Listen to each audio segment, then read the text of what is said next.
Good morning, kindergartners, and welcome to Wednesday of Comprehension. This week, if you remember, we're talking about making inferences. An inference is a guess you make using clues. It's reading what's not in the book. So we think about what we already know. We add it to some clues from the story to make an inference. Yesterday, if you remember, we read this fun book, Katie's First Day of School. We went through the pages and we thought about how Katie feels about going to school, maybe how she feels while she's still in bed when mom tells her to wake up. We thought she might be a little worried.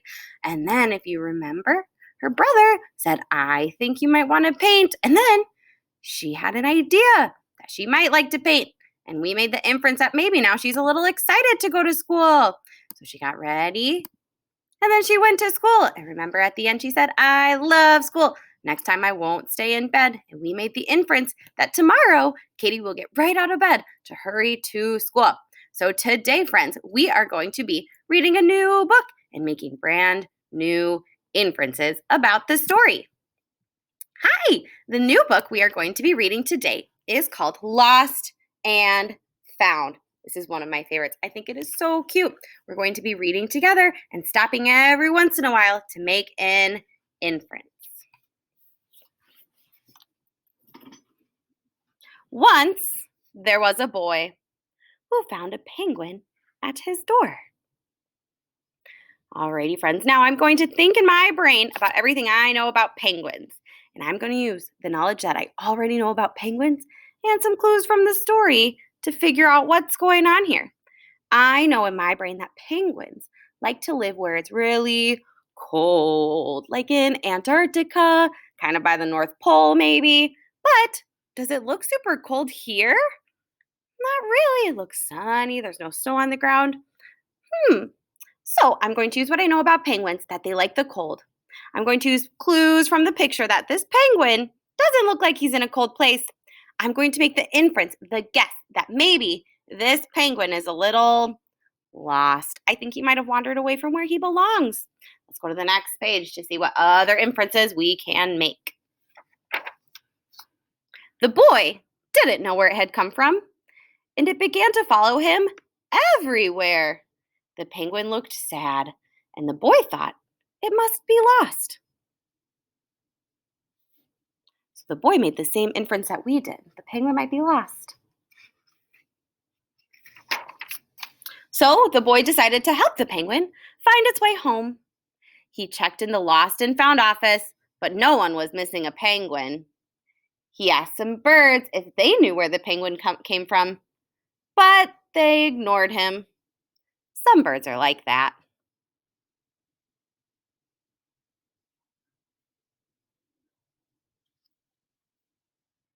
So friends, let's take a quick peek at this picture. I'll get really close for you. If you notice, this man looks kind of silly. What do you think he's doing? This man right here. Remember on this page, the boy had asked the lost and found person if anybody was missing a penguin, and he said, no. What do you do with your head when you're saying no? You shake it like this. Do you think this man really has 5 eyeballs on his head? No. I think this is the way that the illustrator is showing him shaking his head for no. So an inference that we're making is that this man is shaking his head. We're using what we already know about what you do with your body when you say no, and we're using clues from the picture and the words to decide that he is shaking his head no.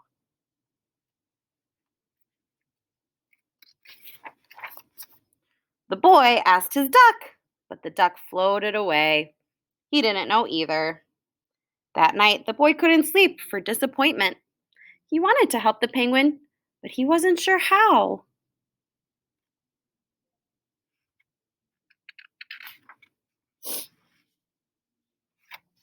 Ooh, this is a good one, friends. I'm going to make an inference here about which house is the little boy's. So on this page, remember, it says that the boy couldn't sleep for disappointment. He wanted to help the penguin, but he wasn't sure how. I know that at night when I'm asleep, I like to sleep with all the lights off. At least most people do. And I know that this little boy said that he couldn't sleep. So I'm going to look at the picture. I'm going to make the inference that this little house right here is the boy's house. Because I know in my brain that when I sleep, usually my lights are off. And I know from the story that the little boy couldn't sleep that night. So maybe I can make the guess that he kept his light on so that he could think.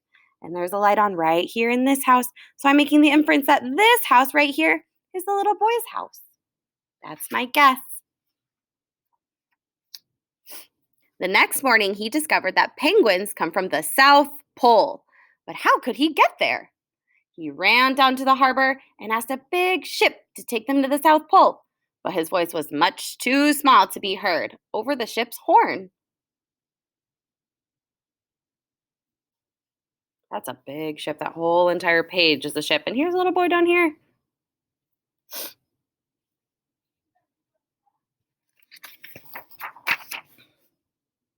Together, the boy decided he and the penguin would row to the South Pole. So the boy took his rowboat out and tested it for size and strength. He told stories to the penguin to help pass the time.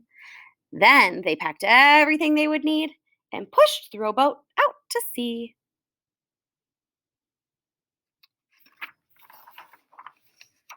They rowed south for many days and many nights. There was lots of time for stories. And Penguin listened to every one, so the boy would always tell another. All right, friends, I'm going to make another inference about what's happening on this page. I know that I have a lot of friends in my life who I love a lot. And we became friends because we had a lot of time together. We got to spend a lot of time together, getting to know each other, telling each other stories, talking, hanging out. And I know that in this book, it even says that they rode south for many days and many nights. Lots of time for stories, and Penguin listened to all of them. So I know that they've been doing a lot of talking and sharing stories. So I'm going to use what I know about making friends. I'm going to use what the book has told me that the boy and the penguin are doing. I'm making the inference that the little boy and the penguin are becoming friends.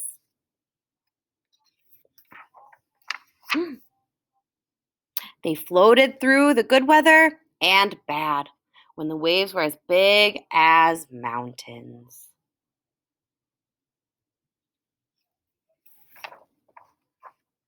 Until finally they came to the South Pole. The boy was delighted, but the penguin said nothing.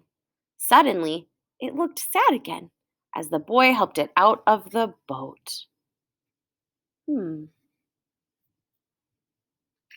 I wonder why he's sad. Can you make an inference about why the penguin might be sad? He made it all the way home. But when the little boy starts to take him out of the boat, he gets sad. Try to make an inference. Think about what you know in your brain. Think about what's happened in the story to make an inference about maybe why Penguin is sad. Then the boy said goodbye and floated away. When he looked back, the penguin was still there, but it looked sadder than ever. So keep thinking about that inference. Now that the penguin is back in the South Pole and the boy dropped him off and is floating away, now Penguin starts getting even more and more sad. It felt strange for the boy to be on his own. There was no point telling stories now because there was no one to listen except the wind and the waves. Instead, he just thought. And the more he thought, the more he realized he had made a big mistake. The penguin hadn't been lost. It had just been lonely. All right, friends, this is another really good place for you to make an inference. Down here it said that the more he thought, the more he realized he made a big mistake. So the book is telling you he made a mistake, but it doesn't tell you what the mistake was. What do you think was his big mistake? Use what you know in your brain. Use what you know from the story. Make an inference about what that big mistake was.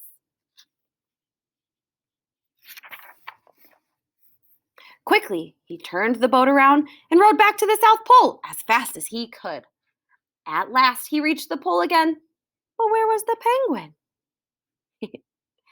The boy searched and searched, but he was nowhere to be found. So, friends, we can make another really important inference from this page. It says over here that the little boy had returned to the North Pole, but the penguin was nowhere to be found. But if we look in this picture, we see penguin right here. The little boy is going this way around the iceberg. The penguin is coming this way around the iceberg. So I'm going to make the guess that they just missed each other. But I want you to think in your brain. Why do you think the penguin left the South Pole? Why is the penguin even in a boat at all?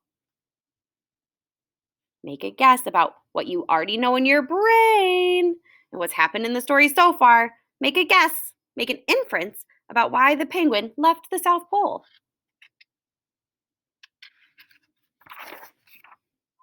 Sadly, the boy set off for home. But then the boy saw something in the water ahead of him. Closer and closer he got until he could see. What do you think it is? The penguin! And they gave each other a big hug. And so the boy and his friend went home together, talking of wonderful things all the way. Great job, friends. That was such a fun book. And we were able to use what we know about making inferences to make lots of inferences about what was happening with the little boy and the penguin and their fun adventure. You did awesome today. Great work making inferences. Tomorrow, we're going to have another book that we'll be reading together and making more inferences. So I'm going to challenge you today when you're doing Read to Self to really be thinking about making some inferences in your own stories. Awesome job today. We'll see you tomorrow.